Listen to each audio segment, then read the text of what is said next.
Në rregull në këtë kohë krize, po ç'ti bësh.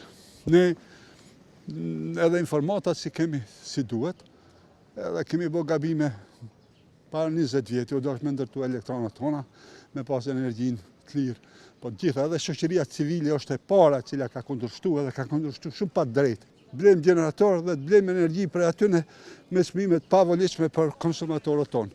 Do me thonë, s'kemi pas politikë të mençur. Po nuk është mirë me rrit, është mirë organet kompetente, financiare, ata që merren me makrofinanca, me analizat standardit popullsisë, me vlerësu atë.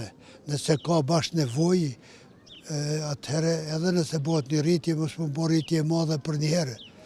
Por ndryshe, në kushtet e tanishme është e paqëllueshme me ngrit. Qysh ata po thojnë 15%, edhe po bojnë manipulime njëherë prej 1 prillit, tash prej 15 ose prej 1 majit, nuk është mirë me rrit absolutikisht hiç. Aq më tepër kur industria e prodhimit të rrymës këtu ka deklaruar që brenda vitit nuk do të rritin çmimet e rrymës, atëherë mbetet më pyet pse atëherë agjensioni kompetent pse po propozon me rrit.